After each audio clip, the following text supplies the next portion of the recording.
Shalom untuk semuanya hari ini, Rabbi Shapira di sini.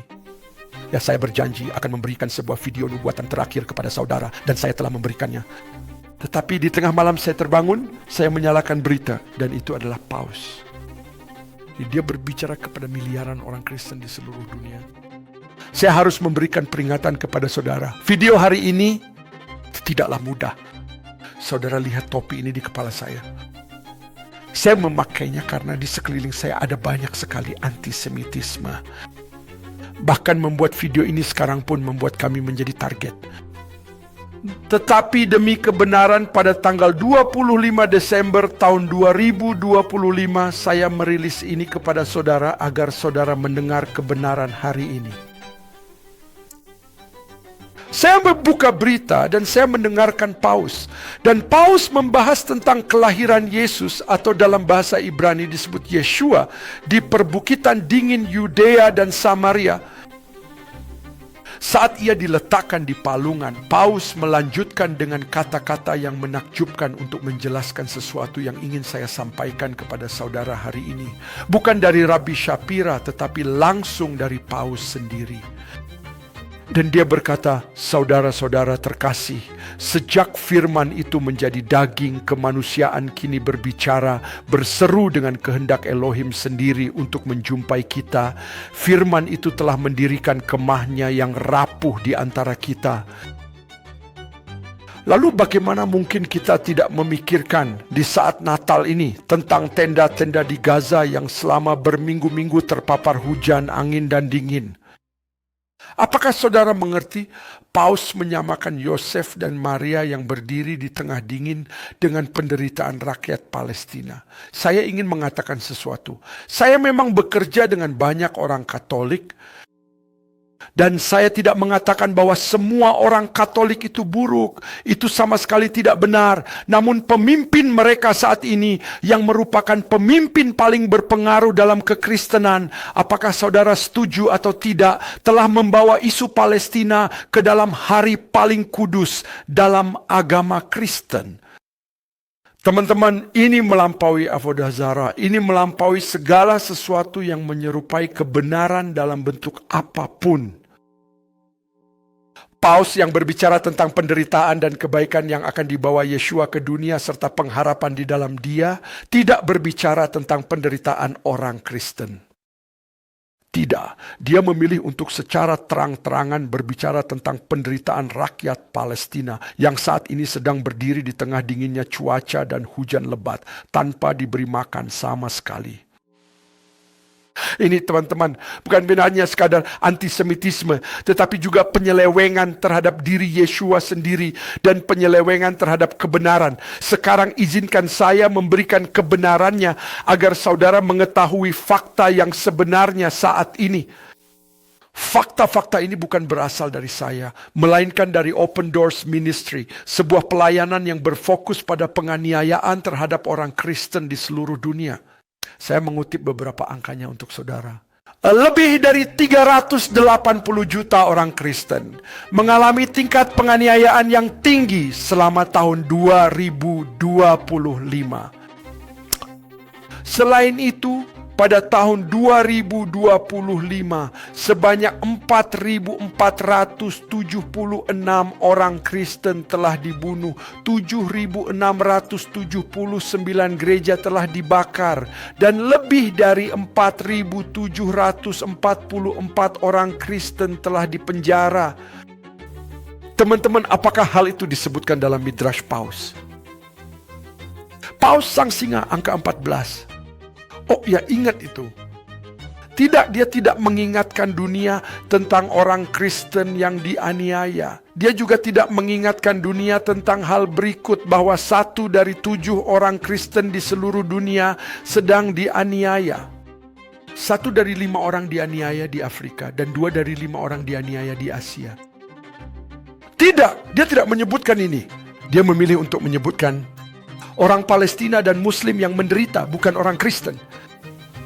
Kalau begitu, dari mana penderitaan ini berasal? Apakah Gaza berada di urutan teratas? Tidak. Mari kita lihat angkanya. Mari kita lihat fakta-faktanya dan mari kita lihat kebenarannya. Di urutan teratas, saudara melihat Korea Utara. saudara melihat Somalia, saudara melihat Yaman, saudara melihat Libya, saudara melihat Sudan. Para anggota gereja St. Patrick telah dibunuh di Nigeria, Pakistan, dan Iran. Namun, apakah Paus menyebutkan semua itu? Tidak, dia tidak melakukannya.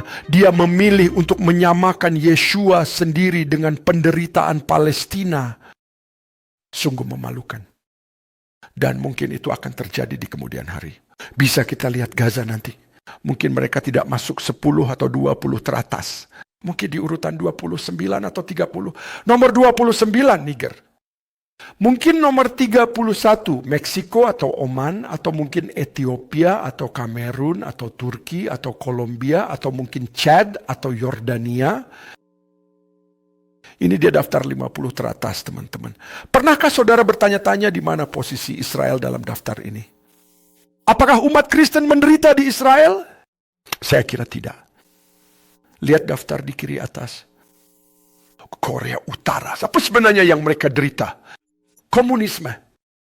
Nomor 2, Somalia, penindasan Islam yang terus-menerus terjadi.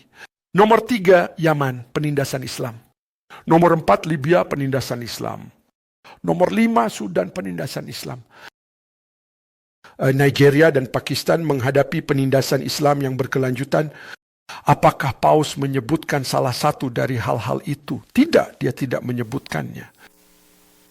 Saudara mengerti alasannya? Karena dia mengganti Yesus, Yeshua dalam bahasa Ibrani, dengan Yeshua Palestina, seorang asing lainnya.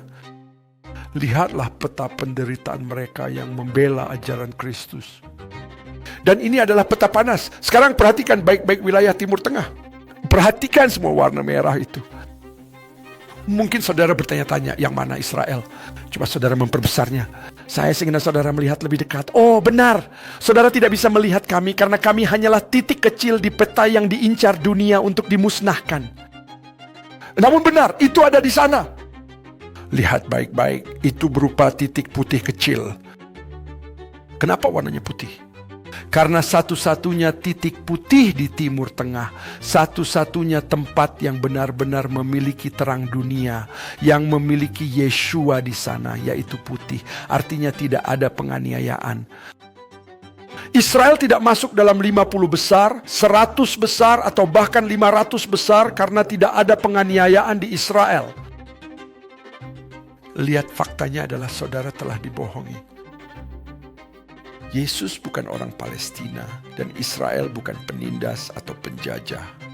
Ini adalah sebuah negara dengan kebebasan beragama di mana saudara bisa berjalan di jalanan Tel Aviv dan mengucapkan selamat Natal lalu mendapat pelukan atau menaruh pohon Natal sebagai hiasan. Satu-satunya tempat di Timur Tengah. Dan menyamakan kelahiran Yesus dengan penderitaan Palestina bukan hanya sebuah penyimpangan yang keliru, tapi juga teologi pengganti yang kontroversial. Saudara bertanya-tanya, dari mana kebencian itu berasal? Dari orang-orang seperti Nick yang baik dan Carlson yang baik. Itu berasal dari satu tempat atau mungkin dari Candace. Karena tidak memahami Alkitab mereka.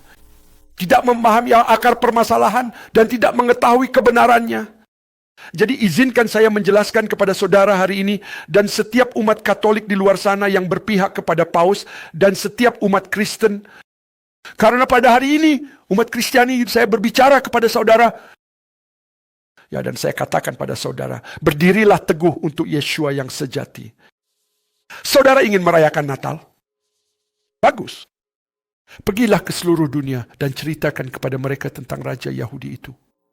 Inilah yang dia katakan, bukan yang dikatakan Paus. Dalam kitab Yohanan dia berkata, kalian semua orang Samaria menyembah apa yang tidak kamu kenal. Tetapi kami orang Yahudi, dan dia menyamakan dirinya sebagai orang Yahudi. Kami menyembah apa yang kami kenal, karena keselamatan datang dari orang Yahudi. Apakah saudara memperhatikan Yeshua menyamakan dirinya dengan siapa? Dia berkata, kami orang Yahudi. Saya punya kabar untuk semua orang hari ini. Dia adalah orang Yahudi. Dia bukan saja seorang Yahudi. Yeshua masih seorang Yahudi. Dan dia akan selalu menjadi seorang Yahudi.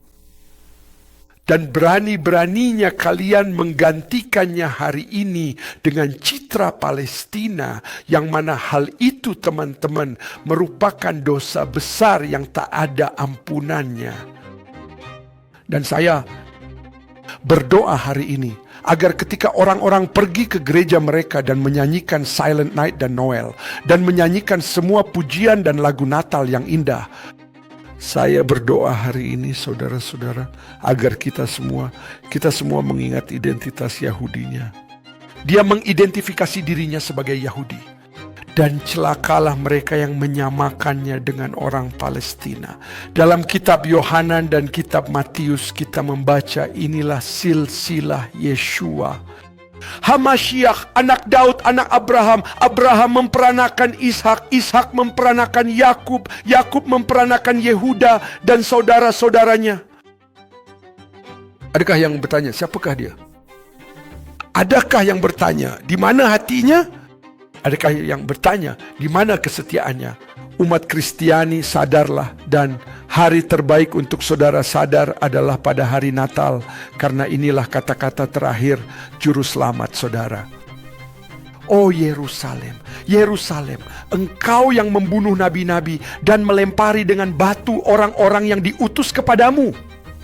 Betapa aku rindu mengumpulkan anak-anakmu, sama seperti induk ayam mengumpulkan anak-anaknya di bawah sayapnya, tetapi kamu tidak mau.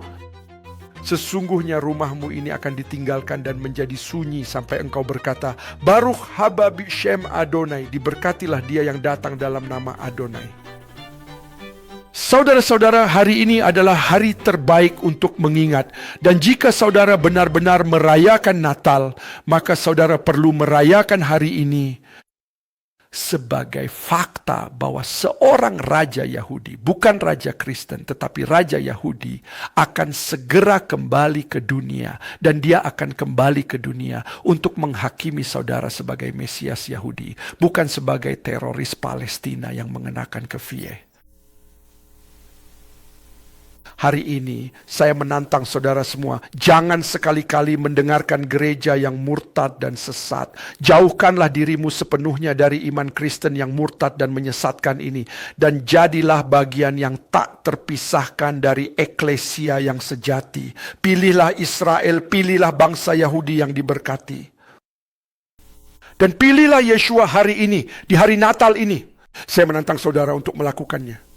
Dan bagaimana caranya? Tolak secara tegas teologi pengganti. Tahukah saudara apa yang dilakukan Paus hari ini? Dia menggantikan Israel dengan Gaza. Dia menggantikan Yeshua dengan Muhammad. Dan saya katakan kepada saudara hari ini, jangan pernah menggantikan dia. Dia adalah seorang Yahudi yang sejati dan tak tergantikan. Dia adalah seorang Yahudi. Hatinya tertuju pada bangsa Yahudi. Kesetiaannya akan selalu kepada Israel hari ini dan juga untuk selamanya. Chag Sameach untuk semua saudara-saudara Kristen saya yang terkasih.